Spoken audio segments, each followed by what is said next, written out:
On parle parfois de toxicité dans les relations amoureuses, de relations toxiques. Non pas que l'autre personne soit toxique, mais que la relation soit toxique.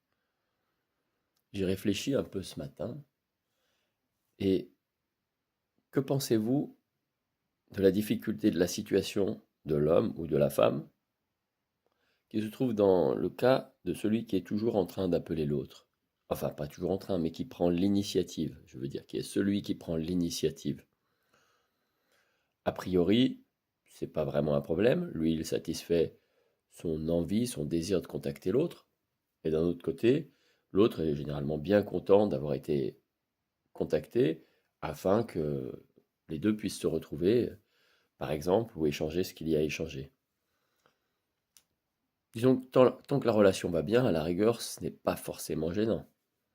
Ça peut même être un mode de fonctionnement, l'un étant plus réservé, ayant besoin d'une stimulation, et l'autre étant content d'apporter cette stimulation. Tout peut se passer bien. La toxicité, on la remarque dans ce cas-là quand il y a une distanciation, quand l'un des deux dit bah, je ne t'aime plus, ou je n'ai plus envie de te voir, ou ne répond plus, ou qu'il y a une distance qui se met, enfin bref, un petit passage de mou, qu'est-ce qui se passe à ce moment-là? Celui qui a l'habitude de contacter va avoir tendance à poursuivre sa même attitude, seulement il devient tributaire de ce que l'autre veuille bien lui répondre. Or, si on est dans un moment de, comment dirais-je, de distanciation, de rejet, de calme, de besoin de, enfin, ou de ne pas envie de répondre, et que l'autre se sent la liberté donc de ne pas répondre, on voit bien qu'il y a un problème. C'est plus seulement que la communication s'éteint, c'est que la communication ayant l'habitude d'être relancée toujours par la même personne, presque toujours, le moyen a priori le plus simple pour qu'elle soit relancée est que ça soit la même personne qui la relance. Or, l'autre ne répond pas et le déséquilibre commence à s'accroître d'une manière euh, parfois irréversible et très stressante pour les deux, puisque celui qui reçoit l'appel bah, n'a pas envie de le recevoir et se sent, entre guillemets, harcelé, le mot est un peu fort, est inadapté, mais enfin, sent une pression liée à ces appels répétés, ces messages, ces demandes de contact, ces sollicitations, ce qui ne l'aide pas à se rasséréner et retrouver le plaisir, l'envie et le plaisir de répondre à son copain, copine, partenaire. Tandis que dans le même temps, celui qui est à l'initiative du contact, faudrait lui trouver un mot, qui est enfin, l'initiateur, on pourrait dire, mais lui, il ressent une frustration grandissante et une petite forme de culpabilité, puisqu'il se dit, mince, je l'appelle, je le dérange, il ne me répond pas. Euh, C'est-à-dire donc que je l'importune peut-être.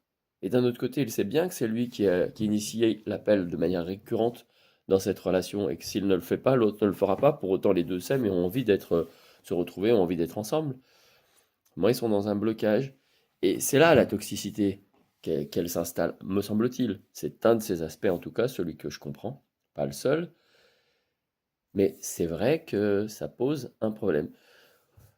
D'où l'importance d'anticiper et d'essayer d'avoir une relation équilibrée, y compris s'il faut en se faisant des règles, en se les, peut-être en se les étiquetant à l'avance. Bah, je souhaite que nous nous contactions de manière alternative, où nous nous retrouvions dans un lieu, qu'on sait que ce lieu est un lieu auquel on a accès tous les deux sans difficulté. Ce lieu, c'est notre lieu, et on s'y retrouve, à défaut de s'y contacter. C'est-à-dire, c'est ce qu'on appellerait un foyer, quelque part.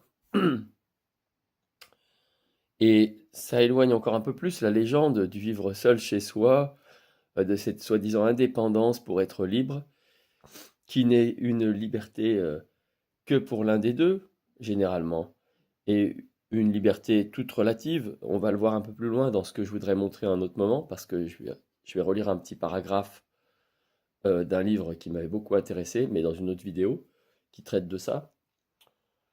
Parce qu'en fait, la liberté que l'un s'arroge dans ce moment-là, c'est autant de liberté que l'autre perd. Et or, la véritable liberté, c'est pas quelque chose, c'est pas une part qu'on prend sur l'autre. C'est une liberté qu'on s'accorde déjà à soi-même en se libérant déjà de son esprit, premièrement, et puis des contraintes réelles, bien sûr, mais qui permet à l'autre de grandir aussi dans sa liberté, non pas en lui prenant sur son terrain de liberté par une espèce de domination, qu'elle soit psychologique ou autre. Donc voilà, un petit peu sur ce terrain de la toxicité, effectivement, comprendre un peu ce que c'est des fois que cette toxicité, c'est-à-dire effectivement, quelque chose que j'avais du mal à comprendre, je comprenais, mais peut-être d'une manière fausse, ben, parfois, dans ce contexte-là, en tout cas, on aurait tendance effectivement à remplacer l'amour par de l'attachement. C'est-à-dire que celui qui est sollicité, il se rend bien compte que par ce jeu-là, de répondre ou de ne pas répondre, il maintient l'autre en haleine. Et lui, effectivement, il a la liberté de profiter ou de ne pas profiter du contact, d'établir la liaison. C'est un peu injuste, ça me paraît un petit peu ingrat même. Ce n'est pas même pas digne de l'amour de faire ça. Ce n'est pas digne d'aimer quelqu'un. Aimer quelqu'un, c'est l'aimer pour qu'il soit heureux, c'est vouloir le meilleur pour lui et pour nous-mêmes en même temps et pour l'ensemble des deux. C'est ça aimer, c'est vouloir grandir ensemble. C'est aussi être aimé, donner à l'autre envie de nous aimer. Pour cela, il faut que la relation soit effectivement parfaitement saine. Euh, Effectivement, on voit bien que cette formule ne marche pas. Donc effectivement, il faut également se laisser un peu désirer, non pas par jeu, non pas par jeu, par équilibre afin de ne pas se retrouver piégé et de laisser l'autre également piégé dans un jeu de pouvoir où l'un des deux aurait le pouvoir de manière permanente sur l'autre.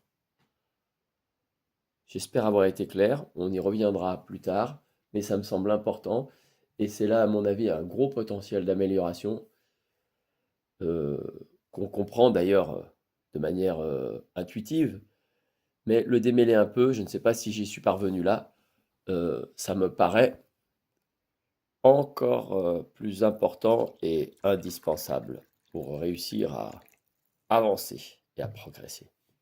Voilà, c'était une petite minute de réflexion donc sur l'attachement, l'amour, la toxicité. Ne pas remplacer l'amour